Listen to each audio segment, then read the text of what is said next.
떠오르라 동해에 떠오르는 태양.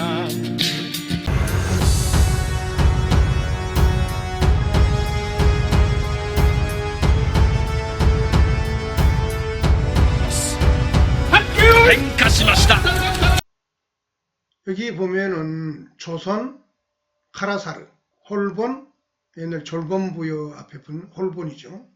해본, 그리고 한국, 카라쿠니, 그리고 일본. 이것은 모두 같은 의미를 지니면서 다른 말이다. 이런 말이 되겠습니다.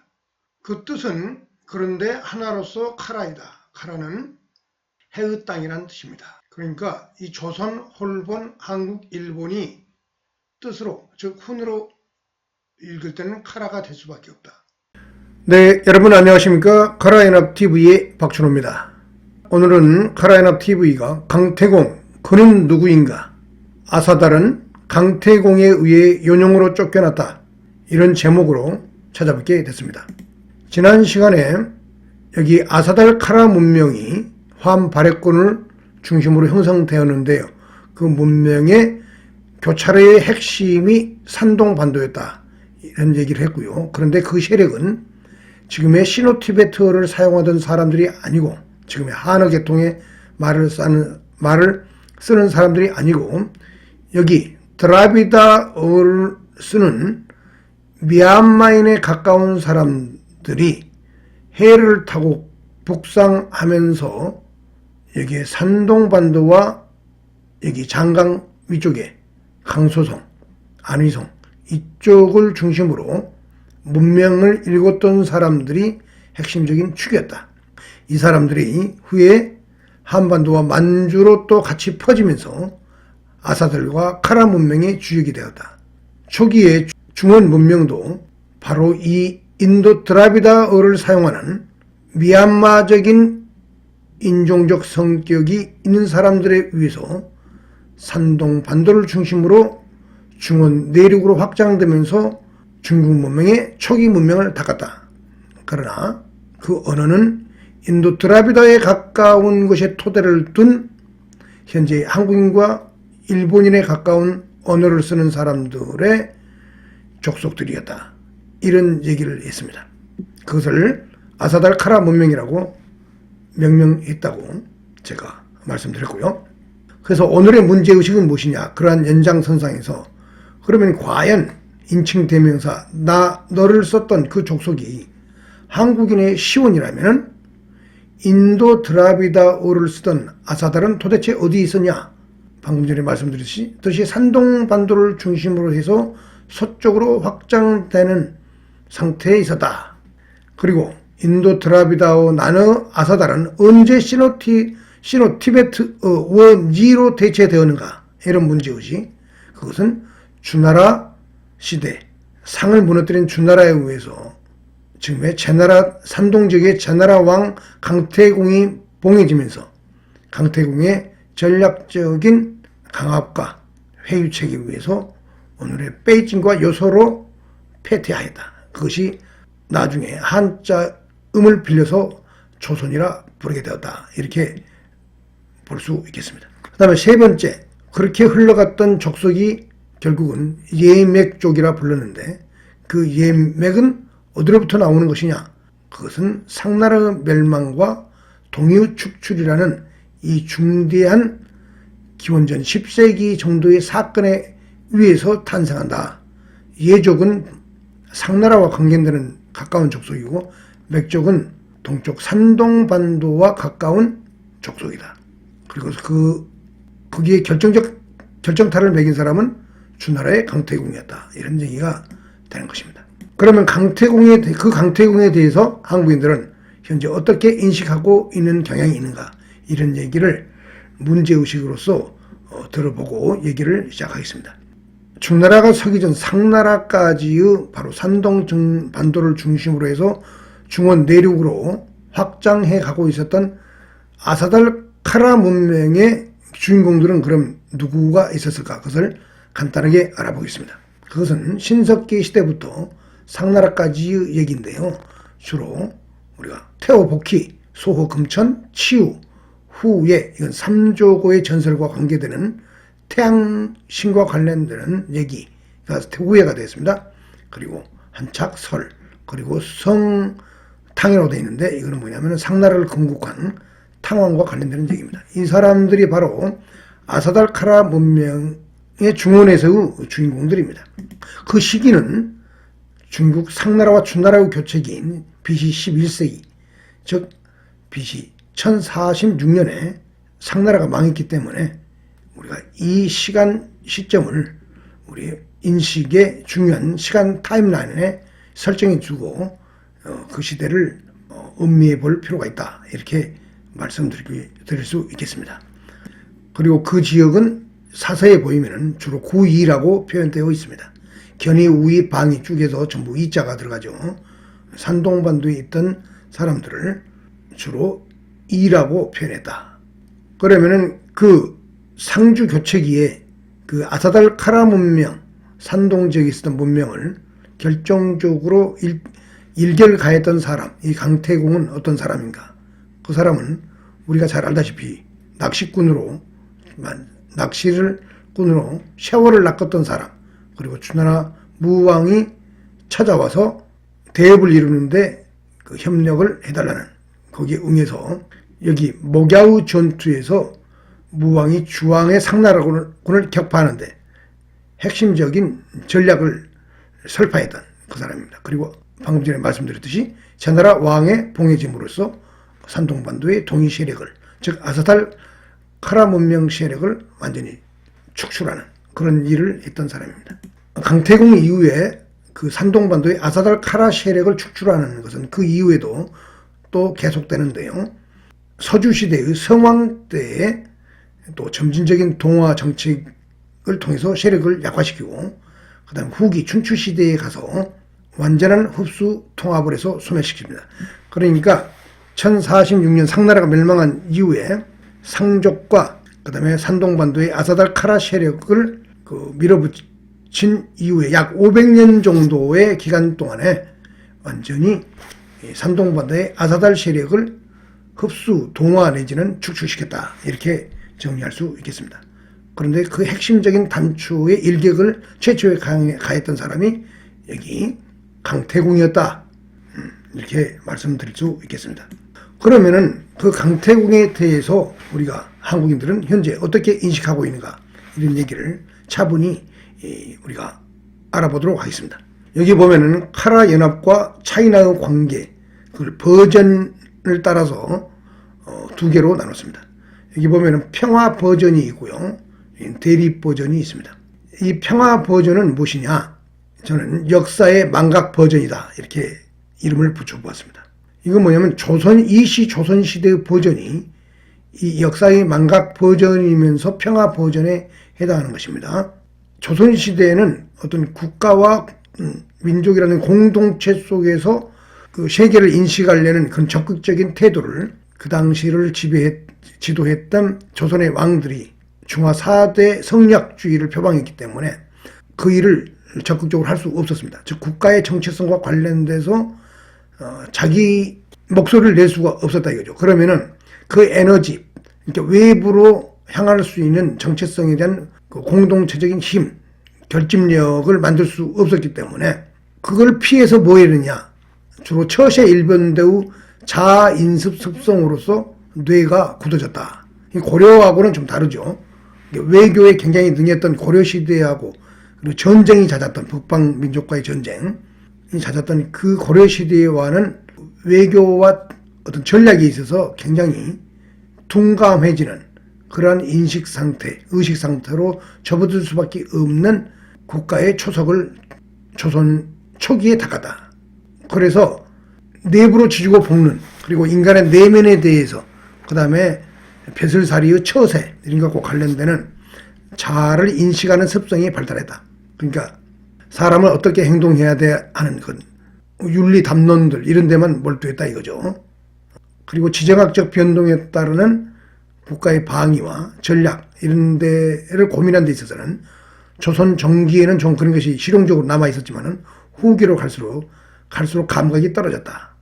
그래서 처세 일변도 자아 인식 습성이 발달해서 안으로 당쟁으로 지지고 볶는 그런 역사로 점철되는 그것이 조선시대의 역사다. 그 역사관 속에서는 뭐냐면은 이 아사달은 어떻게 볼 수 있냐면 카라 연합과 차이나의 관계 속에서 보면은 교집합의 성격이 있다. 이렇게 인식하고 있었다 이거죠. 그러니까 산동 반도에 있었던 기원전 10세기를 전후한 시기에 벌어졌던 한국인의 추방된 강태공에 의해서 한국인이 추방된 사건에 대해서 역사적인 인식을 하려는 경향성이 거의 없었다. 오히려 여기 보이면은 강태공의 처세술, 기다림의 미학, 낚시를 하면서 자기를 알아볼 제왕이, 즉 주나라의 문왕이 와가지고 그 전략가 강태공을 섭외하는 그런 데 있어서 기다림의 미학, 세월을 낚는 미학, 그런 쪽에서 강조하면서 강태공을 조선시대 사대부와 그 지식인들은 지적으로 소비했다 이런 얘기죠. 그리고 대기만성의 전략가, 즉 주문왕을 만날 때 나이가 거의 80에 가까웠다고 그러는데 그렇게 오랫동안 시대의 어떤 자기의 쓰임을 기다렸다. 대기만성 전략가로서 의미가 있다. 이런 식으로 처세술과 관계되는 거죠. 그리고 족보사회이기 때문에 우리나라의 진주광씨, 강씨, 노씨, 구씨의 중시조로서 강태공이 의미가 있다. 이렇게만 인식을 했지 한국인들이 고대로부터 역사에 있어서 강태공과의 어떤 갈등적 측면에서의 의미에 대해서 역사사적으로 깊이 천착해서 규명해볼 그럴 생각을 애초에 갖지를 않았다. 이런 얘기가 되는 것입니다. 그리고 그러한 것은 중화세계관적 보편주의, 그건 뭐냐면 성리학 처세 철학의 완전히 갇힘으로 인해 가지고 역사를 망각하는 탈역사 망각 체제로서의 조선이 흘러왔기 때문에 강태공은 처세술적 입장에서만 인식될 뿐 한국인의 역사와 관련돼서 어떻게 중원에서 한국인들이 쫓겨나고 그 우리가 축출되는 과정에 강태공의 역할이 뭐있는가에 대해서는 인식할 생각을 엄두조차 내지 않았다. 이렇게 볼 수가 있습니다. 그게 평화 버전에 해당하는 강태공의 인식이다. 이렇게 볼 수 있겠습니다. 카라연합TV가 지금 말씀드리는 것은 그런 버전이 아니고 강태공은 카라연합과 차이나의 관계에서는 대립적인 측면의 핵심적 원흉이다. 이런 의미를 담고 있다. 그래서 대립 버전이라는 얘기, 그렇게 해석할 수 있다 이거죠. 강태공을. 그래서 강태공은 누구냐? 맥아사다를 산동 반도에서 폐퇴시킨 적장이다. 이렇게 볼 수 있는 거예요. 왜 맥아사달이라고 했느냐면은 거기가 아사달 문명 지역인데 이게 폐퇴해서 망해가지고 베이징과 요소로 이동하면서 이게 이제 나중에 조선과 부여가 되는데 그때 우리가 역사적으로 배우는 예맥 쪽의 그 맥족이 바로 이 산동반도의 아사달 세력의 집단이 맥족에 해당하는 것입니다. 즉 맥아사달을 폐퇴시키고 쫓아낸 사람이 강태공이다 이거죠. 한국인의 역사에서는 좀 불편한 사람이라는 얘기죠. 산동반도에 있었던 아사달은 조선, 부여, 고구려 그리고 한국인과 일본인 모두에게 있어서 역사적인 뿌리 온상이었다고 볼 수 있습니다. 일본어의 이 아사라는 말을 지금도 쓰죠. 일본 사람들은 우리의 아침이라고 하는데 일본은 아침을 아사라고 합니다. 바다로 떨어진 일본에 왜 아사라는 말이 남아있느냐? 그 아사는 당군 신화에 나오는 그 아사와 같은 그 아사입니다. 그런데 그 아사들이 어디에 있었느냐? 우리는 자꾸 이른바 고조선, 그 아사달을 만주, 요소 정도에서 얘기가 끝나는데 실제 본래 아사달은 산동반도를 중심으로 중원 내륙을 제패했던 세력이 아사달입니다.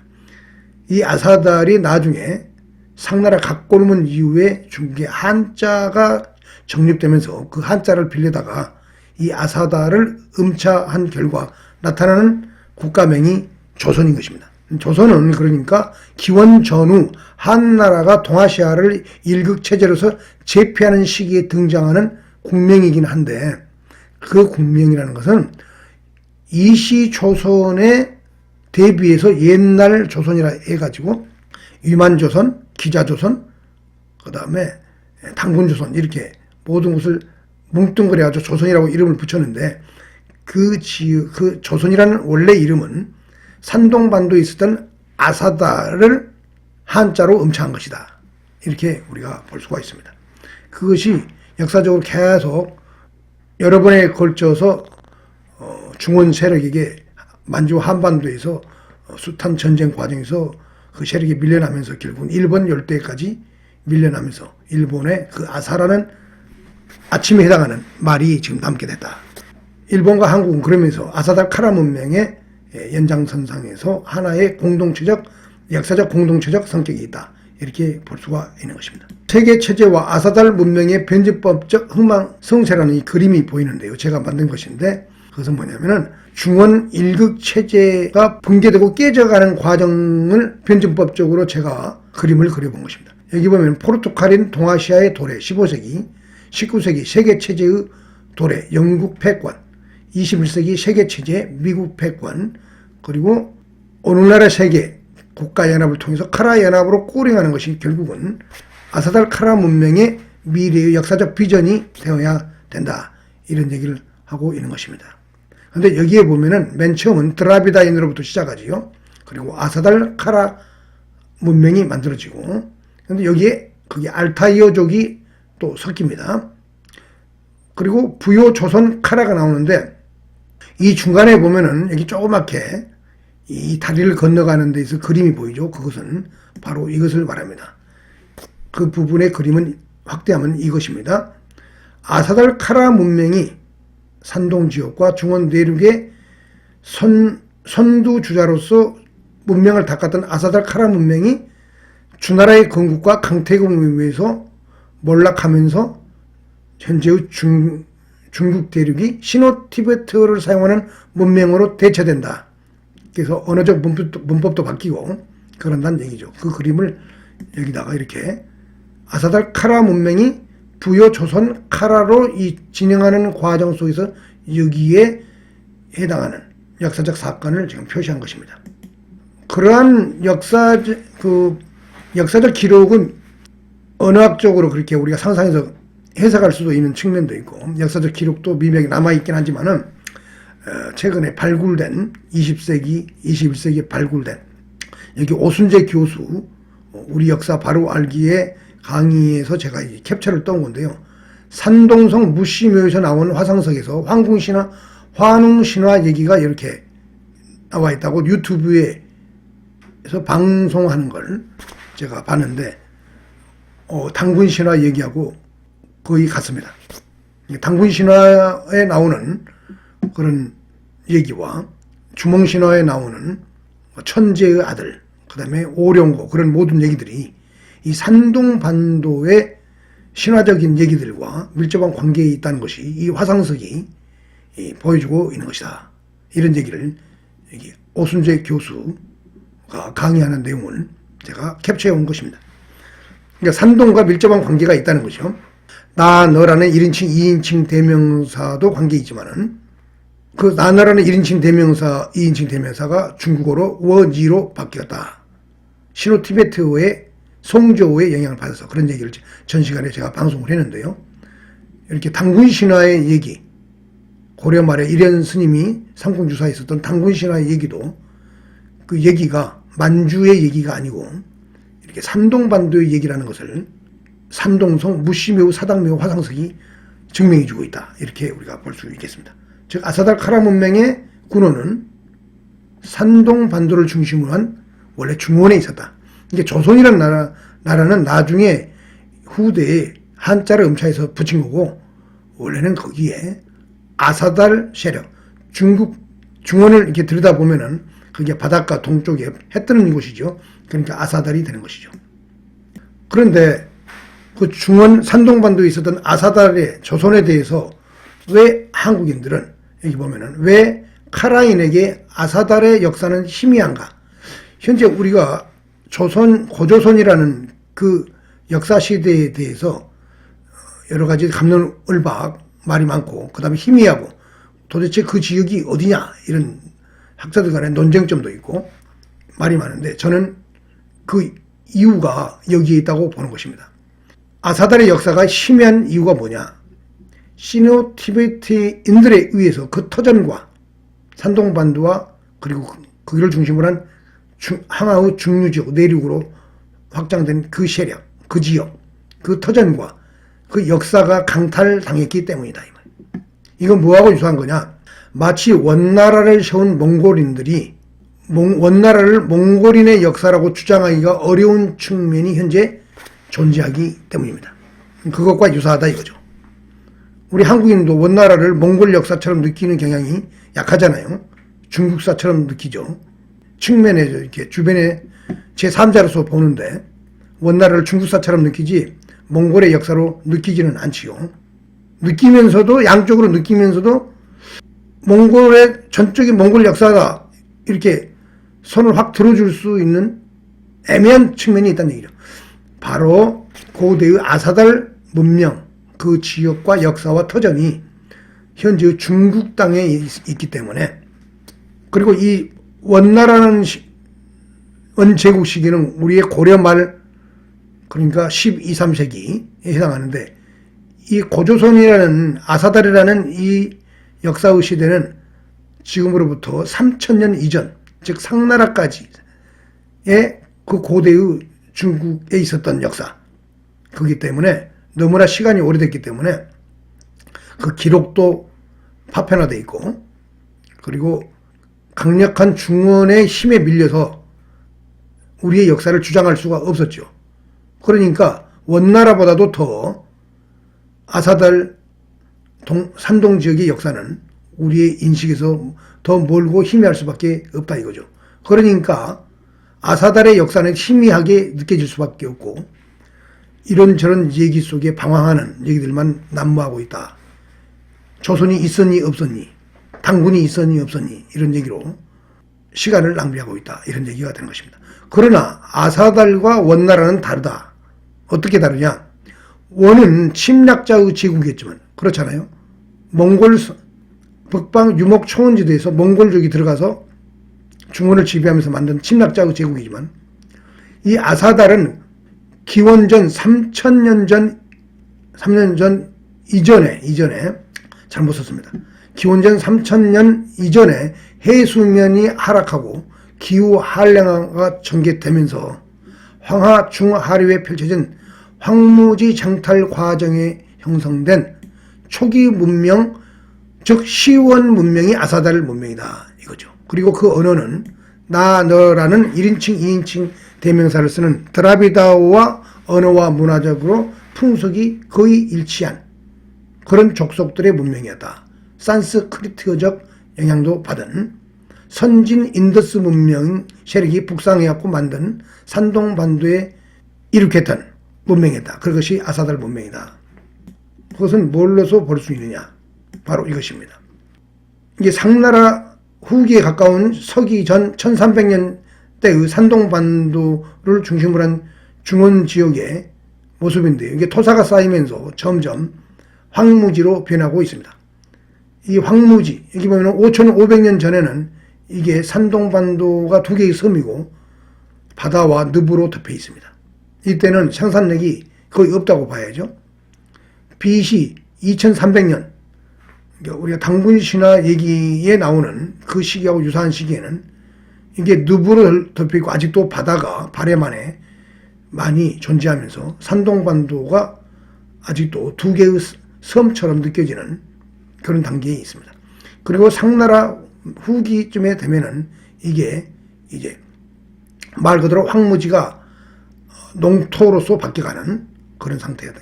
바로 이 해수면이 하락하면서 이게 농사에 유용한 황무지로 바뀌면서 이 지역을 가지고 세력 패권 다툼, 황무지 쟁탈전 경쟁이 펼쳐졌다 이런 얘기죠. 여기 중하루에 펼쳐진 황무지 쟁탈전 과정에서 생긴된 중원의 시원 문명이 아사달이다 이런 얘기가 되겠습니다. 바로 그러한 황무지 쟁탈전 과정에 서쪽과 세력과 동쪽 아사달 세력 간의 대규모 역사에 기릴 만한 전쟁이 터지는데 그게 뭐라면 치와 황제의 탕록대전이 바로 기원전 26세기라고 이렇게 표기되어 있는데, 그러니까 하나라 시대보다도 한 6, 700년 앞선 시기에부터 이미 산동반도의 아사달 세력과 내륙의 시노티베트 세력 간에 이와 같은 거대한 황무지 장탈 전쟁이 벌어졌던 것입니다. 이 과정에서 황제가 승리하긴 하는데 그 이후에도 동쪽 아사달 문명이 상당히 그 우위를 점하면서 중원의 역사가 진행됩니다. 이게 악성 문화라고 보이는 이쪽이 산동 지역인데요. 이게 바로 시노티베트 계열이 아니고 드라비다어 나너 계열의 언어를 쓰는 사람들의 문명, 즉 대문구 문화, 용산 문화의 우애들이죠. 그래서 저쪽은 시노티베트 계열의 이리두 문화 계열, 이것이 하나라와 주나라를 만들었던 세력이 되겠습니다. 그리고 이제 여기에 펼쳐지는 이 황무지의 정탈전이 이 지구가 추워지면서 북방의 홍산 지역에서 하가점 하청 문화 세력이 붕괴하면서 남쪽으로 내려와서 이게 하치론 문화를 형성하는데, 이 지역에 여기가 아직도 여기 보면 BC 1900년에서 1600년 하나라 시기에 여기가 바다로 덮여 있었다. 아직 충분히 황무지가 형성되지 않았다. 이렇게 세 개의 북방과 그 다음에 동쪽의 산동반도 아사달 세력과 그 다음에 서쪽의 시노티베트 계열이 이 황무지를 사이에 두고 정탈전이 펼쳐지게 되었다 이거죠. 그런데 이 세력이 내려와서 여기에 이리두 문화 세력을 누르고 상나라를 만들게 되죠. 그런데 이 세력은 알타이어 계통 언어에 가까운 세력이라고 저는 보는데요. 이 세력과 이 드라비다어 계통의 언어 세력과는 같은 교차악어였기 때문에 언어적인 습합이 굉장히 쉬웠을 겁니다. 바로 이 두 세력이 나중에 이 주나라, 이리두 문화 세력인 주나라에 의해 가지고 그 상나라가 주나라에게 멸망함에 의해 가지고 이 악성 문화 세력과 이 하치론 문화에 기반을 둔 이 두 세력이 이 중원에서 축출되는 겁니다. 그게 혁혁한 중국 역사의 입장에서 보면은 공을 세웠던 사람이 아까 언급했던 강태공이다 이렇게 볼 수 있는 것이죠. 바로 여기에 드라비다어 계통 언어를 쓰던 세력이 맥족이 되는 거고, 여기 하치론 문화의 연장선상에서 중원에 들어가서 상을 세웠던 이 세력이 망한 이후에 이것이 예족이 되는 것입니다. 그래서 예족과 맥족이 결합해가지고 이 베이징과 요소 지역으로 밀려나면서 여기에 이른바 우리가 일반적으로 일컬어지는 조선이라는 정치체가 등장하게 되는 것입니다. 그리고 그 부여도 그 연장선상에서 예맥 계열의 세력이 조선과 부여를 만들어 내게 되고, 그것이 후대의 고구려와 그다음 백제 그리고 남방으로 펼쳐지면서 일본 열도까지 지배력을 확대해 나갔다 이렇게 우리가 볼 수 있겠습니다. 그럼 여기 이 얘기에서 마지막으로 곁들일 얘기는 이제 환당고기와 관련되는 얘기인데요. 이런 비슷한 얘기가 환당고기의 일부분에 나옵니다. 동의 얘기가 바로 환당고기의 얘기가 크게 보면은 두 가지 얘기에서 측면에서 접근되고 있는데요. 하나는 유라시아 초원벨트에 있었던, 즉 몽골 제국을 연상시키는 그 세력들의 판도 플러스, 그리고 방금 얘기했던 이 아사달, 산동반도의 아사달 문명과 관련되는 아까 말씀드렸던 상나라 이전까지의 동이 아사달 문명의 주인공 테오보키부터 치우 이런 사람들의 얘기까지 모두 곁들이는 게 이 환당고기의 얘기인데, 제가 이 지도를 왜 가져왔느냐, 그런데 그 환당고기의 진정한 황국이 무엇인가, 이런 환당고기에 대해서 약간 의문을 제기하고 딴지를 거는 얘기를 하려는 거예요. 그것이 바로 이겁니다. 자, 환당고기의 첫머리 맨 앞에 보면은 이런 말이 나옵니다. 오환 건국이 최고라 이런 말이 나옵니다. 근데 이 말이 제가 보기에는 맞다고 봅니다. right 이렇게 써있죠. 우리 환이 나라를 세운 것이 가장 오래되었다. 높을 꽃자가 아니고 옛 꽃자를 써야 되네. 가장 오래되었다 이렇게 해야 된다고 저는 봅니다. 이 말은 그러면 right 하다 이 말이에요. 그럼 어떤 면에서 right 하냐, 환당고기는 흉노 제국, 몽골 제국의 중심을 둔 유라시아 초원벨트의 그 황국을 위치시켰어요. 여기 보면은 여기 황국이 유라시 초원벨트에 있잖아요. 이 황국은 틀렸다 이거예요. 여기 X라고 되어 있죠. 환단국에서 말하는 흉노 제국, 몽골 제국의 중심을 둔 유라시아 초원벨트의 황국은 틀린 것이다. 여기 황국이 있는 게 맞지 않다 얘기죠. 그러면은 진정한 황국은 무엇이냐? 산동반도에서 잉태된 아사달카라 문명이 그 시온이라면은 이 지도에서 황국은 그럼 무엇이냐? 저는 인더스 문명을 황국으로 보고 있습니다. 이 인더스 문명이 인류 문명의 요람이라고 저는 보는데요. 빙하기 시대에 사람이 어디에 많이 살았을까 이렇게 우리 상상을 해보면은 실제 고인류학적으로 고고학적으로 지구 기후학적으로 실제 검토를 해보면은 여기 인도 대륙과 여기 순다랜드 지금은 바다지만은 다 육지로 연결되어 있었습니다. 이 지역에 그다음에 중국 남부 이렇게 한반도 남부 일본 열도 여기에 사람들이 주로 모여 살았어요. 서쪽으로 이 지역은 척박했어요. 이유는 뭐냐? 빙하기 때에는 여기 지중해 서쪽에 보면 지브랄타 해협이 있는데 여기가 마치 강의 댐처럼 바다면이 좀 높은 데가 있어요. 그래서 추워지면 해수면이 내려가면 이 지역이 바다가 아니고 전부 육지로 변합니다. 그러니까 강수량도 바다가 멀고 없기 때문에 이 지역이 척박해져요. 여기에 빙하 시대에 사람이 많이 살 수가 없어요. 빙하 시대에 그나마 사는 게 이게 서부 유럽, 에스파니아, 프랑스 이쪽에 좀 이렇게 살지. 왜 이게 바다가 이쪽에 가까우니까. 그렇지. 지중해는 전부 무시였다. 육지였다 이거죠. 그러니까 여기에 지역도 건조할 수밖에 없죠. 그나마 이 바다에 가까운 이 지역, 그리고 인도 대륙, 그 다음에 순다랜드의 이 따뜻한 지대, 여기에 오스트로네시안, 오스트리아시아, 이런 계통의 언어를 쓰는 사람과 이 드라비다 언어를 이런 사람들이 이 남방에 주로 살면서 주로 바다 동쪽으로 지금의 동태평양까지 배를 타고 호주까지, 대륙까지 이렇게 퍼져나갔지, 이 북방으로는 사람들이 많이 살지 않았다, 이거죠, 빙하기 때. 이미 빙하기 시대부터 이쪽은 인류에 의해서 문명이랄지, 언어랄지, 문화가 숙성된 근본적인 토양이 있었다, 이렇게 보는 거죠. 빙하가 거치고 현재와 같은 따뜻한 기후로 홀로세로 접어들면서 이 사람들이 서쪽으로 이동해서 최초의 수메르 문명을 건설했다고 저는 보는 것이고, 그 이후에 이제 이 문명이 보다 온대 기후 지대에 그 유일한 이점을 가지고 풍부하게 발달하면서 우리가 여기가 선두 문명처럼 인식하는데, 실제 문명의 시작은 인더스 문명으로, 이 인더스 지역으로부터, 인도 지역으로부터 서쪽으로 갔고, 또 일부는 아까 말씀드렸던 이 미얀마 지역에서 다양한 인종과 족속이 섞이면서, 그런데 그 인도 드라비다어를 쓰는 세력이 북상하면서 산동반도와 바레만에 정착하면서 아사달카라 문명을 만들었을 것이다, 이렇게 보기 때문에 한국은 진정으로 인류 역사에서 한국은 여기가 아니고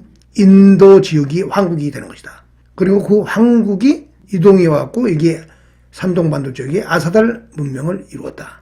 환단국에서는 그걸 배달이라고 얘기하는데, 어떻게 됐든 간에 저는 그것을 아사달 문명, 이게 한자를 음차해서 쓴 이 조선 이전의 지금의 중원 문명의 토대같이 아사달 문명이라 저는 보는 것입니다. 따라서 산동반도에서 잉태된 아사달카라 문명이 시온 문명이고, 그런 의미에서 오환 건국이 최고를 할 때 그 황국은 인도에 있었던 문명을 란 측면에서, 즉 황국은 여기가 아니고 이걸로 설정해야 된다, 이렇게 보는 것이죠. 그리고 환단고기에서 이 화는 가만히 발굴 화자인데 들여다보면 해와 관련이 있고, 날, 이게 드라비다어의 날이 있죠. 한국어에도 날이 있고, 그리고 심지어 몽골어에도 날이라는 이 해의 의미로서 날을 쓰고 있습니다. 그러니까 이 화는 인도로부터 출발했다, 이렇게 볼 수 있는 것이죠. 태양이 뜨는 동쪽으로 끊임없이 항해서를 이용해서 와가지고 아사달 문명에 해, 날 이런 말을 남겼다 이거죠. 그건 밝음을 의미하며 우리말의 아침과 일본어의 아사에 그 흔적이 남아있다. 그리고 일본어의 이 히카리라는 게 있는데, 히카리는 이 빛깔을 일본식으로 변한 말이 히카리다. 일본어에서는 우리의 비읍이 일본어로 가면 입술이 붙지 않고 그냥 터지기 때문에 히깔, 한 음절 빼서 히카리가 되는 것입니다. 일본어의 히카리가 이 빛깔이 변한 말입니다. 인도 드라비다 산스크리트 문명이 북상하면서 아사달카라 문명이 만들어졌기 때문에 환단고기라는 이 역사관적 입장에서 말하는 오한공국이 최고라는 이 말에 어울리는 지도는 이 지도가 아니고 이 황국을 인도 대륙에 황국을 설치해야 된다. 인도 대륙으로부터 수메르 문명과 동쪽의 아사달카라 문명이 나왔다. 이렇게 인식하는 게 환단고기를 정상적으로 인식하는 방향이다. 이렇게 말할 수 있겠습니다. 거기에 곁들여서 이련 스님이 썼다고 하는 그 삼국유사의 얘기와 관련돼서 환단고기 얘기를 좀 더 해보도록 하겠습니다. 이련의 삼국유사의 당군신화는 과연 그 정체가 무엇이냐? 저는 모든 역사서는 사관이라는 것이 정립되지 않으면 창조될 수 없다고 보는 입장이 있습니다. 왜 그러냐면은 관점이 있어야만이 사료를 취사 선택할 수가 있고 거기에 따라서 스토리텔링이 만들어진다 이거죠. 관점이 없으면은 역사서를 만들 수가 없어요. 그래서 삼국유사 또한 단순한 역사를 나열한 게 아니고 이련 스님이 어떤 자기의 사관의 입장에서 만드는 창작물이다 이거든. 일본 서기도 일본 열도라는 지정하에서 자기들의 사관을 창조해서 한국 고대사와 일본 열도의 역사를 하나로 묶어서 정리한 것이 일본 서기예요. 이게 사관을 떠나서는 역사서가 존립할 수 없다 이런 얘기죠. 그것이 그 당시대에 만들어졌던 아니면 먼 후대에 만들어졌던 모든 역사서는 나름대로의 이 사관이라는 관점에서 봤을 때는 다 의미가 있다 이렇게 볼 수 있는 것입니다. 이련이 만든 삼국유사는 그러면은 무엇이냐? 그리고 첫머리에 나오는 이 당군신화의 정체는 무엇이냐? 그 사관의 관점에서 제가 그걸 한번 짚어보도록 하겠습니다. 그건 뭐냐면 한마디로 그 당시가 몽골 제국이 유라시아 대륙을 완전히 평정한 시대였기 때문에 심지어 중원의 지금의 중국 지역을 완전히 동남아 일부까지 집어삼킨 그런 유라시아 대제국을 건설했기 때문에 일단 타협을 보고 몽골에 협력하기로 한 이후로는 뭐에 빠지느냐? 그 당시 지식인들은 몽골 제국의 환타지에 빠졌어요. 우리가 한때 지금도 마찬가지로 미국 제국 팩스 아메리카나에 열광해서 거기에 매료돼서 우리들의 현재의 어떤 지정학적 유려한 관점을 생각하면서 우리들의 역사를 투영해서 보듯이 그 당시에도 몽골 제국이라는 그 거대 제국의 환타지를 투영해갖고 우리의 역사를 봤던 거예요. 아사달 역사를. 즉 그것은 무슨 얘기냐면 잊혀진 드라비다오 나너 족속이 만들어낸 아사달 카라의 문명. 그건 어디냐면 산동반도에 있는 거죠. 산동반도를 중심으로 한 서쪽 중원을 제패했던 그 역사. 그게 바로 아사달 문명의 역사인데 그 주체의 인칭되면서는 나너였다. 그리고 드라비다 계통의 언어와 문법 체계에 있는 족속이었다. 그런데 그 언어가 나중에 북상해가지고 부여 고구려인이 만들어지죠. 조선과 부여 고구려인이 예맥족이 만들어진다 이거죠. 근데 그거는 뭐냐면은 몽골 계통과의 결합을 의미하는 거예요. 이전 시간에도 몽골어적 성격이 한국어에 많이 들어와 있다고 했죠. 격조사에. 즉, 그 역사를 몽골 제국의 환타지에 투영한 거다 이거죠. 고구려 부여의 역사를 왜 그게 몽골계와 가까이 엮인 역사이기 때문에 투영하면서 몽골 제국에 대해서 어떤 역사적 친연성을 확장하면서도 우리다운 정체성을 정립하기 위한 역사사가 필요했다는 얘기죠. 그걸 다른 말로 표현하면 이런 거하고 싶으면 국제정치적으로 희무역하게 지배하는 것이 국제정치잖아요. 국제정치의 희무역하게 편승했다 이 말이에요. 그 당시 몽골 제국의 유라시아 초원벨트와 중국 대륙을 완전히 장악하는 이 거대 제국의 환타지에 편승했다 이 말이에요. 지금 현재 한국과 일본이 미국 패권에 편승해서 안보를 지키면서 그 환타지 속에서 우리의 역사를 미래를 그림을 그리듯이 이런 스님도 그 당시에 유라시아 초원벨트를 중심으로 한 대제국 몽골 제국의 팩스 몽골리아에 편승하면서 역사서를 만들었다. 그러니까 그 역사서를 만들어서 편찬해서 곳곳에 뿌려도 몽골 제국이 간섭을 별로 할 필요가 있어요 없어요? 할 필요가 없는 거예요. 그러나 그 원나라가 명하고 명으로 교체되면서 중원의 세력이 커지면서 조선시대에는 그 사관을 유지할 수 있었다 없었다? 유지할 수가 없어서 기자조선 사관을 끌어들인 것이에요. 그것은 아사달 문명 사관인데 중원에 편승하는 사관이긴 한데 인도 드라비다 계통으로 왔던 본래적인 중원 문명의 뿌리인 아사달 문명을 부정하는 거예요. 그거는 거기에는 눈을 감아버리고 그냥 중화에 편승하는 그런 역사관이 바로 기자조선 사관이죠. 국제정치의 힘에 역하게 편승해서 하여튼 삼국유사로서는 이련 스님은 그런 사관을 만들어냈다. 그래서 공동체의 자아를 추스리는 창작을 수행했고 그 결과물로서 삼국유사의 당군사관을 만들었다. 그걸 뭘로서 증명할 수 있느냐? 거기에 나오는 이 당군에 대한 얘기.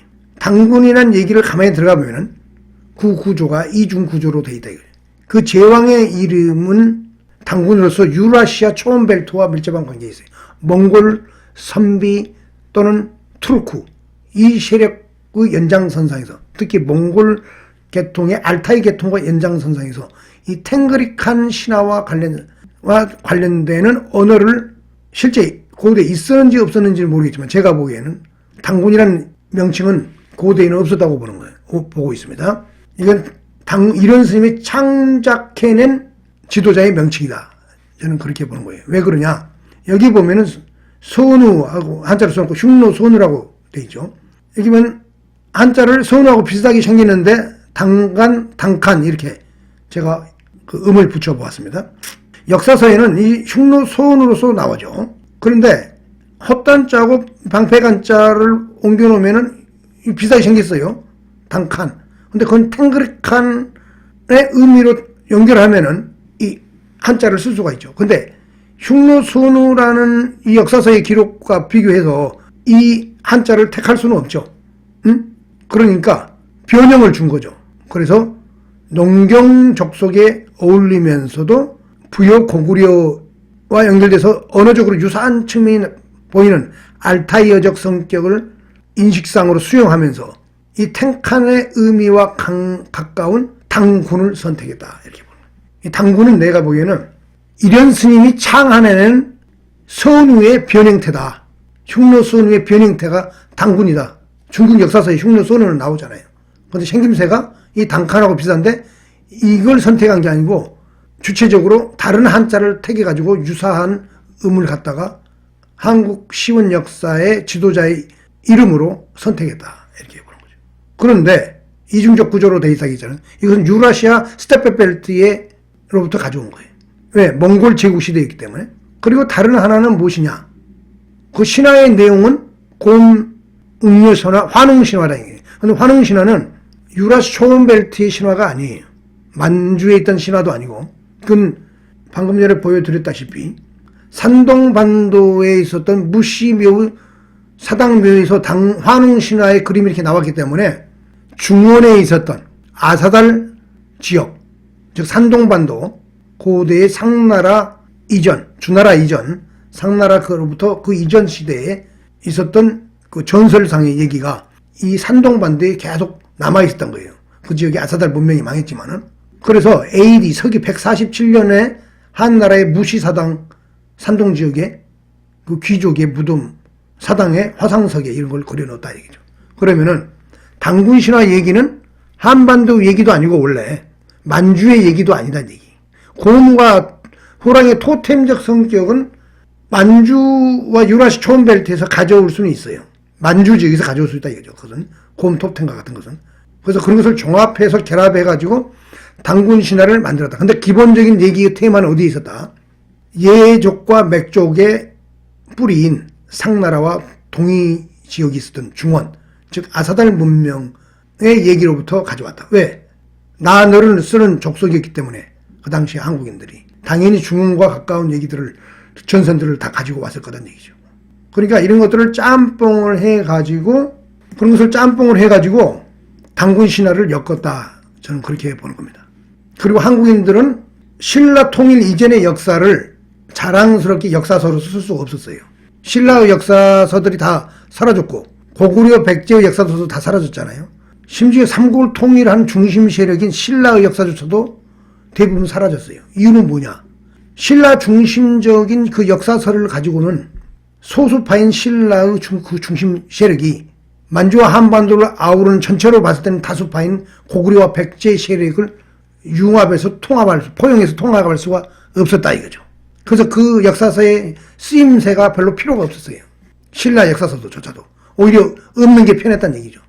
그러면서 그것을 포용하고 통합해서 만주와 고려 시대를 살아가던 그 사람들에게 있어서는 또 고려라는 게 고구려를 개성의식을 가지고 있었기 때문에 신라의 역사서라는 게 의미가 없었죠. 그리고 불편한 역사서죠. 그러니까 그런 역사서들이 다 사라진 거죠. 신라가 삼국을 통일한 이후에 곧바로 역사서를 꾸밀 수도 없었고, 이유는 뭐냐? 고구려와 백제 지역에 있었던 그 패배한 자들의 역사를 포용할 수 있는 그림을 그리기에는 너무 부담스럽다 이 말이에요. 그 전쟁의 후유증도 너무 컸기 때문에 결국 고려 왕건에 의한 고려가 선 이후에, 그리고 몽골이 침략해 오고 몽골 제국이 서면서 역사적 각성이 일어나면서 진정한 한국의 역사를 이제 꾸밀 필요가 있었다. 그래서 삼국 사기와 삼국 육사가 나오는데, 이런 스님은 바로 뭐냐면은 그 당시에 유라시아 초원벨트의 몽골 제국에 편승하면서도 중원에서 영토를 빼앗기고 도망쳤던 예맥 쪽의 역사를 동시에 엮어서 짜집게 할 필요가 있었다는 얘기죠. 그래서 그런 것들 총망라해서 유라시아 초원벨트적인 요소, 당군과 산동의 아사달, 중원에 있었던 아사달 세력의 예맥 쪽의 스토리를 묶어가지고 한국의 고대사를 아주 간단 명료하게 정리해서 삼국유사의 맨 앞부분에 세웠다. 그것을 그 당시 고려 족속의 통합의, 국가 통합의 모티브로 삼았다. 이렇게 우리가 정리할 수 있는 것입니다. 제가 강의를 그렇게 맛깔스럽게 잘 하지는 못하지만은 지금 말씀드린 내용이 이게 있는 그대로 진정한 역사에 대한 해석이고, 그리고 삼국유사를 쓴 이련 스님이 쓴 삼국유사 당군신화에 대한 제대로 된 답이라고 저는 생각하고 있습니다. 어떻게 됐든 간에 오늘은 강태공 그는 누구인가, 이기에 따르는 아사달 카라 문명 세력의 카라 연합, 한국과 일본과 북한을 통합하는, 그래서 세계체제 내에서의 미국 패권과 중국 패권 세력 사이에 끼어있는 이 지정학적인 위기를 돌파하는 데서 새로운 역사관으로서 카라 연합 사관이 필요하다고 보는데, 아사달 카라 문명 사관이 입장에서 강태공은 어떤 중용의 덕을 가지고 새롭게 재평가돼야 되지 않나. 단순히 처세적인 측면, 여기 기다림의 미학, 대기만성, 전략가 뭐 이런 각도에서만 볼 게 아니고, 한국인들은 아사달 카라 문명 세력은 중국에서 시노티베트 계열 세력에게 쫓겨났는데 그 핵심적인 역할을 했던 사람이 강태공이다. 이런 인식도 우리가 한 번쯤 되새겨 볼 필요가 있다. 그것이 진정으로 한국인의 역사의 정체성을 찾아가는 길이다. 이렇게 얘기를 해보고 싶습니다. 이상으로 오늘의 얘기를 정리하겠습니다. 감사합니다.